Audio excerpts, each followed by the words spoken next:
శుభం పలకరా పెళ్లికొడుక అంటే ఏదో అన్నాడట అని సామెత. తెలంగాణ బీజేపీ నేత బండి సంజయ్ మాటలు అచ్చం అలాగే ఉన్నాయి. రేవంత్ ప్రభుత్వాన్ని కేసీఆర్ పడగొడతాడని బండి అన్నారు. కాంగ్రెస్ ప్రభుత్వం ఏడాదికి మించి ఉండదని బీఆర్ఎస్ నేతలు కూడా జోస్యం చెబుతున్నారు. మరి రేవంత్ ప్రభుత్వం ఇప్పుడు నిజంగానే తుమ్మితే ఊడిపోయే పరిస్థితిలో ఉందా? కేసీఆర్ నిజంగా పడగొడితే ఎలా పడగొడతారు? అసలు ఇప్పటికిప్పుడు కాంగ్రెస్ ప్రభుత్వాన్ని పడగొట్టడం సాధ్యమేనా? అంత అవసరం గులాబీ బాస్కు ఉందా? పార్లమెంట్ ఎన్నికలైపోగానే రేవంత్ ప్రభుత్వం కుప్పకూలుతుందని బండి సంజయ్ సంక్రాంతి పండగ పూట శాపం పెట్టాడు. కేసీఆర్ కు కాంగ్రెస్ పార్టీలో కొవ్వటులున్నారని, అసెంబ్లీ ఎన్నికల్లో చేతిగుర్తు అభ్యర్థులకు భారీగా ఫండింగ్ చేశాడని అన్నారు. బీజేపీ ఎమ్మెల్యే రాజాసింగ్ అయితే రేవంత్ సీఎంగా ప్రమాణ స్వీకారం చేయకముందే శాపం పెట్టారు.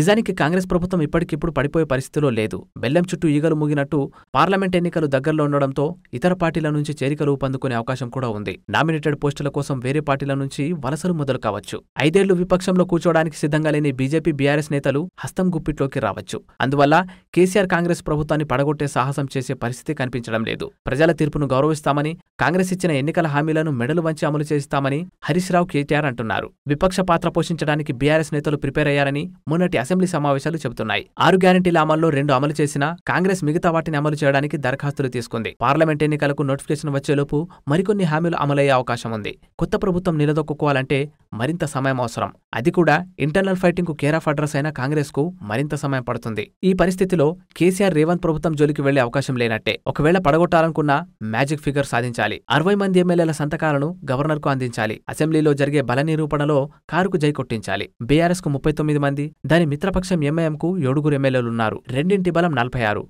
ఏదో అద్భుతం జరిగి బీజేపీ కూడా చేతులు కలిపితే సంఖ్యాబలం 54కు చేరుతుంది. బీజేపీకి 8 మంది ఎమ్మెల్యేలున్నారు. 60 మార్కును చేరడానికి మరో 6 ఎమ్మెల్యేలు అవసరం. ఆ 6 కాంగ్రెస్ నుంచే లాక్కోవాలి. డబ్బుతో కొనే అవకాశం ఉండొచ్చు. కానీ ఓడిపోయిన పార్టీలోకి వెళ్లడానికి ఎవరూ సాహసించకపోవచ్చు. కనీసం పార్లమెంట్ ఎన్నికల వరకైనా ఎదురు చూడొచ్చు. ఆ ఎన్నికల తర్వాత బీఆర్ఎస్ పరిస్థితిని బట్టి నిర్ణయం తీసుకునే అవకాశం ఉంటుంది. బీఆర్ఎస్ మరింత మంది కాంగ్రెస్ ఎమ్మెల్యేలను కొని 70కి పైగా బలంతో ప్రభుత్వాన్ని ఏర్పాటు చేసే పరిస్థితికి చేరితేనే తప్ప అమ్ముడుపోవడానికి సిద్ధం కారు.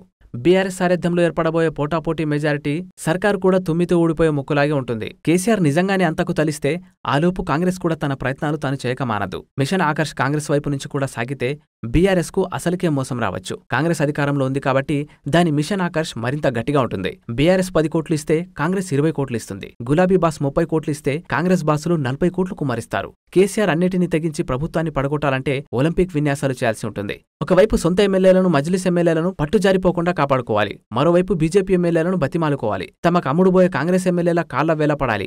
బీజేపీ బీఆర్ఎస్ ప్రస్తుతానికి చేతులు కలిపే పరిస్థితి కూడా లేదు. అవి ఆగర్భ శత్రువులన్నట్టు ఇప్పటికీ తిట్టిపోసుకుంటున్నాయి. ఒకవేళ కేసీఆర్ కాషాయంతో అంటకాగితే ఆయన నైతికతకే పెద్ద దెబ్బ. ఇన్ని సమస్యలు ఉన్నాయి కాబట్టే ప్రస్తుతానికి కేసీఆర్ కు రేవంత్ సర్కారును కూల్చే అవసరం, అవకాశం లేదు. కూల్చాలనుకుంటే అందుకు తగ్గ మూల్యాన్ని కూడా చెల్లించుకోవడానికి రెడీగా ఉండాలి.